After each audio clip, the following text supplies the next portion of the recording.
పోర్టల్లో వాడే భాషకు సంబంధించిన ఫాంట్ అందరికీ అర్థమయ్యేలా ఉండబోతోంది.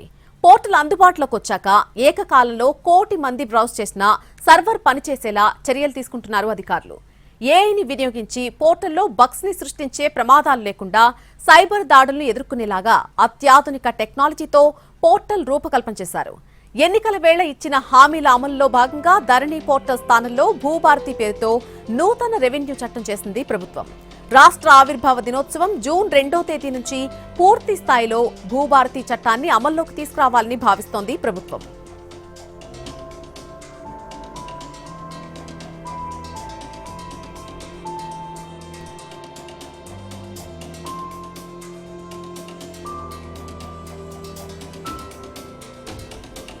తెలంగాణ ప్రభుత్వం అత్యంత ప్రతిష్టాత్మకంగా భావిస్తున్నటువంటి భూభారతి పోర్టల్ మరి కాసేపట్లోనే ప్రారంభం కాబోతోంది. ఈ భూభారతి పోర్టల్ ను సీఎం రేవంత్ రెడ్డి ఆవిష్కరించబోతున్నారు మరి కాసేపట్లో.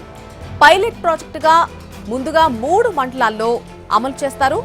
నల్గొండ జిల్లాలోని సాగర్, తిరుమలగిరి, రంగారెడ్డి జిల్లాలోని కీసర మండలాలను పైలట్ ప్రాజెక్టుకు ఎంపిక చేశారు. పైలట్ ప్రాజెక్టులో ప్రజల సలహాలు, సూచనలు స్వీకరించాక పోర్టల్ అప్డేట్ చేయనున్నారు. భూభారతి పోర్టల్ ఆవిష్కరణ ప్రత్యక్ష ప్రసారానికి వ్యవసాయ శాఖ ప్రత్యేక ఏర్పాట్లను చేసింది. రాష్ట్ర వ్యాప్తంగా 566 రైతు వేదికల్లో ఈ కార్యక్రమాన్ని ప్రత్యక్ష ప్రసారం చేయనుంది. ఇక ధరణి స్థానంలో తీసుకొస్తున్నటువంటి భూభారతిని పలు రాష్ట్రాల్లోని చట్టాలను పరిశీలించిన తర్వాతే అత్యంత పకడ్బందీగా రూపొందించింది తెలంగాణ ప్రభుత్వం. భూ సమస్యల పరిష్కారం, లావాదేవీలకు సులభమైన మార్గం అందించడమే లక్ష్యంగా భూభారతి పోర్టల్ ని డెవలప్ చేసింది. భూభారతి చట్టం రైతులకు, ఆసాములకు భద్రత కల్పిస్తుందని సర్కార్ చెబుతోంది.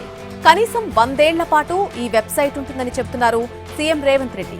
ఈ పోర్టల్పై క్షేత్రస్థాయిలో అవగాహన కలిగించేలా అన్ని మండలాల్లో అవగాహన సదస్సులు నిర్వహించాలని కలెక్టర్లను ఆదేశించారు.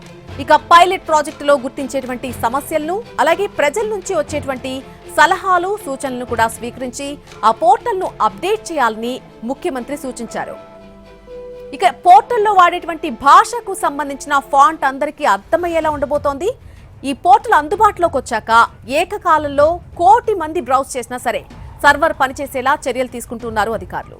ఏఐని వినియోగించి పోర్టల్లో బగ్స్ ని సృష్టించేటువంటి ప్రమాదాలు లేకుండా సైబర్ దాడులను ఎదుర్కొనేలాగా అత్యాధునిక టెక్నాలజీతో పోర్టల్ రూపకల్పన చేశారు. ఎన్నికల వేళ ఇచ్చినటువంటి హామీల అమల్లో భాగంగా ధరణి పోర్టల్ స్థానంలో భూభారతి పేరుతో నూతన రెవెన్యూ చట్టం చేసింది ప్రభుత్వం. రాష్ట్ర ఆవిర్భావ దినోత్సవం జూన్ 2వ తేదీ నుంచి పూర్తి స్థాయిలో భూభారతి చట్టాన్ని అమల్లోకి తీసుకురావాలని భావిస్తోంది ప్రభుత్వం.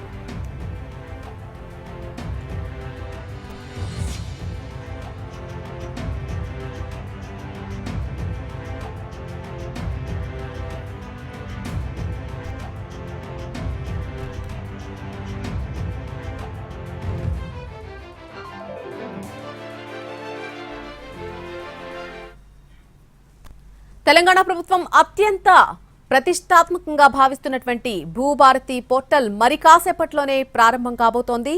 ఈ భూభారతి పోర్టల్ ను సీఎం రేవంత్ రెడ్డి మరి కాసేపట్లోనే ఆవిష్కరించబోతున్నారు. ముందుగా పైలట్ ప్రాజెక్టుగా 3 మండలాల్లో అమలు చేస్తారు.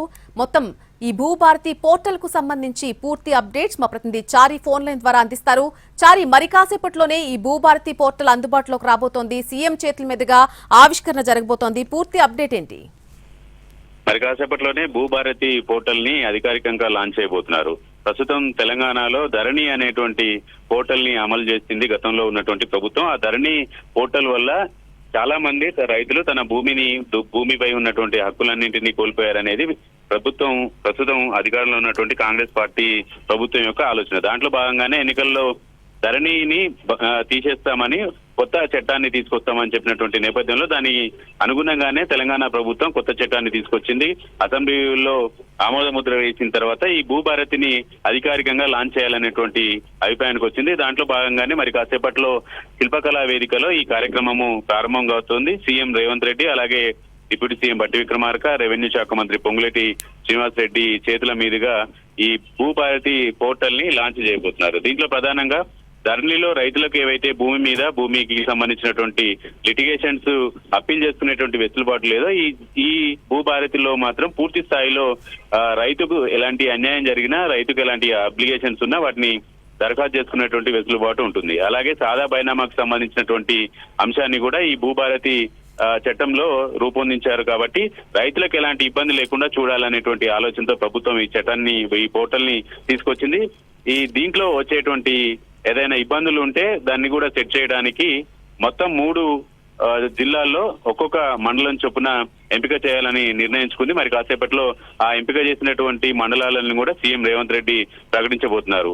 రెవెన్యూ అధికారులందరినీ కూడా ఈ సమావేశానికి ఆహ్వానించారు. రేపటి నుంచి ఆ 3 మండలాల్లో వచ్చేటువంటి సమస్యలు కావచ్చు, ఫిర్యాదులు కావచ్చు, పోర్టల్లో ఏవైనా సమస్యలు, అభ్యంతరాలు ఉంటే కూడా వాటిని పూర్తి స్థాయిలో సెట్ చేసిన తర్వాతనే లాంచ్ చేయాలనేటువంటి ఆలోచనతో ప్రభుత్వం ఉంది. దాంట్లో భాగంగానే ఈ భూభారతిని 3 మండలాల్లో ప్రయోగాత్మకంగా చేయాలనుకుంటున్నారు. జూన్ 2 నాటికి పూర్తి స్థాయిలో రాష్ట్ర వ్యాప్తంగా ఈ భూభారతి పోర్టల్ ని అమల్లోకి తీసుకురావాలనేటువంటి ఆలోచన ఉంది. ఈ 3 మండలాలు ఏవైతే ఎంపిక చేసుకున్నారో అక్కడ భూభారతి పోర్టల్ ద్వారానే రిజిస్ట్రేషన్లకు సంబంధించినటువంటి ప్రక్రియను కూడా ప్రారంభించాలని ప్రభుత్వం నిర్ణయించింది. కాబట్టి దీనికి సంబంధించినటువంటి పూర్తి వివరాలన్నింటినీ కూడా సంబంధిత రెవెన్యూ అధికారులకు ఇప్పటికే దిశానిర్దేశం చేశారు. కొద్దిసేపటి క్రితమే కలెక్టర్లకు కూడా సీఎం అలాగే డిప్యూటీ సీఎం మంత్రులు సమావేశాన్ని ఏర్పాటు చేశారు. ఈ భూభారతిలో ఎలాంటి సమస్యలున్నా రైతులకు ఈజీగా ఉండేటువంటి ప్రాసెస్ ని తీసుకురావాలనేటువంటి ఆలోచనతో భూభారతి తీసుకొచ్చామనేటువంటి స్పష్టతనిచ్చారు. Right Chari, thank you for the update. ఈ పైలట్ ప్రాజెక్ట్ లో ప్రజల సలహాలు, సూచనలు స్వీకరించిన తర్వాత పోర్టల్ ని అప్డేట్ చేయబోతున్నారు. ఈ భూభారతి పోర్టల్ ఆవిష్కరణ ప్రత్యక్ష ప్రసారానికి వ్యవసాయ శాఖ కూడా కొన్ని ప్రత్యేక ఏర్పాట్లు చేసింది. రాష్ట్ర వ్యాప్తంగా 566 రైతు వేదికల్లో ఈ కార్యక్రమాన్ని ప్రత్యక్షంగా ప్రసారం